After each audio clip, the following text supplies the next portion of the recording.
Hello, അസ്സലാമു അലൈക്കും. എന്തൊക്കെയുണ്ട് വിശേഷം? എല്ലാവരും സുഖമായിട്ടിരിക്കുമല്ലേ?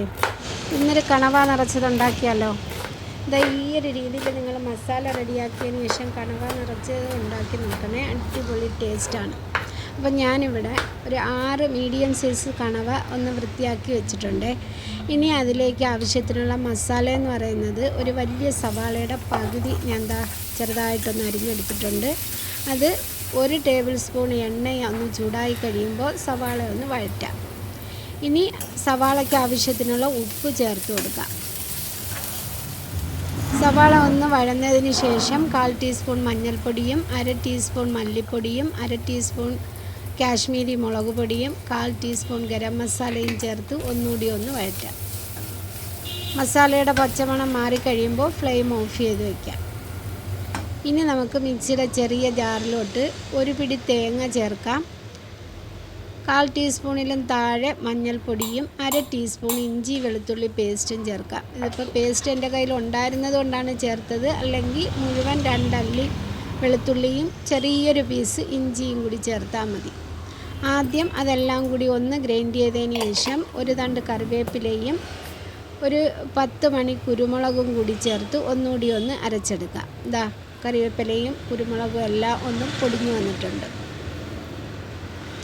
ഇനി നമ്മൾ റെഡിയാക്കിയ തേങ്ങയുടെ ആ കൂട്ട് നമ്മൾ ആദ്യം റെഡിയാക്കി വെച്ചിരുന്ന സവാള മസാല ഉണ്ടല്ലോ അതിലേക്ക് ചേർത്ത് നല്ലതുപോലെ ഒന്ന് മിക്സ് ചെയ്ത് കൊടുക്കാം.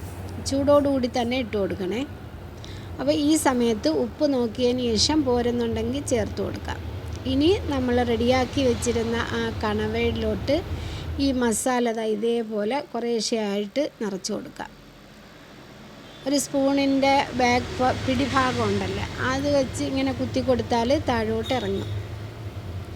അതിനുശേഷം ഇതിൻ്റെ വായ് ഭാഗം നമുക്കൊരു ടൂത്ത് പിക്ക് കൊണ്ട് ഇങ്ങനെ കുത്തി എടുക്കാം. ഇതെല്ലാം ഞാനിവിടെ റെഡിയാക്കി എടുത്തിട്ടുണ്ട്. ഇനി നമുക്കിതൊന്ന് ആവിയിൽ വേവിച്ചെടുക്കണം. അപ്പം ഞാനിവിടെ ഒരു ഇഡ്ഡലി പാത്രത്തിലാണ് ഇതേപോലെ ഒരു ഓട്ടപാത്രം വെച്ചിട്ട് കണവ പുഴുങ്ങിയെടുക്കുന്നത്. ഒരു 5 മിനിറ്റ് ഒന്ന് വേവിച്ചെടുത്താൽ മതി.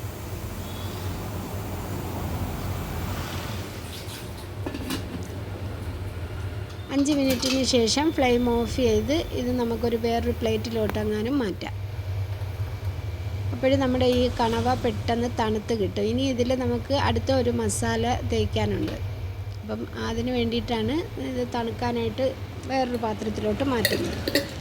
ഇനി നമുക്ക് ഒരു പാത്രത്തിൽ 1/4 ടീസ്പൂൺ എരിവുള്ള മുളക് പൊടിയും 1/2 ടീസ്പൂൺ കാശ്മീരി മുളക് പൊടി നല്ലൊരു കളറിന് വേണ്ടിയിട്ടാണ് അത് ചേർക്കുന്നത്. ഇനി എരിവിന് വേണ്ടിയിട്ട് ഒരു ഇത്തിരി കുരുമുളക് പൊടിയും കൂടി ചേർത്ത് കൊടുക്കാം. ഈ മസാലയ്ക്ക് ആവശ്യത്തിനുള്ള ഉപ്പും ചേർത്ത് ഒരു ഇത്തിരി വെളിച്ചെണ്ണയും കൂടി ഒഴിച്ച് നല്ലതുപോലെ ഒരു പേസ്റ്റ് പരുവമാക്കിയതിന് ശേഷം കണവയിലോട്ട് തേച്ച് പിടിപ്പിക്കാം.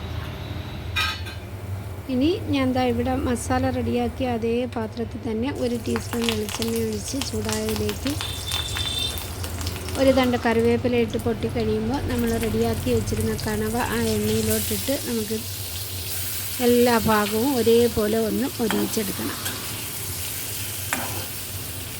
ഇത് അടച്ച് വെച്ച് വേണം ചെയ്യാനായിട്ട്. ഇടയ്ക്കിടയ്ക്ക് തുറന്ന് കണവ ഒന്ന് തിരിച്ചിട്ട് കൊടുത്താൽ മതി. ഇത് നമുക്ക് ഒരുപാട് നേരം എണ്ണയിലിട്ടിരിക്കേണ്ട ആവശ്യമില്ല. ഇത് പെട്ടെന്ന് തന്നെ റെഡിയായി കിട്ടും. ലോ ഫ്ലെയിമിൽ വെച്ച് വേണം ഈ ഫ്രൈ ശരിയാക്കിയെടുക്കാനായിട്ട്. അല്ലെങ്കിൽ നമ്മുടെ മസാല കരിഞ്ഞു പോകും. അപ്പോൾ അത് പ്രത്യേകം ശ്രദ്ധിക്കണേ.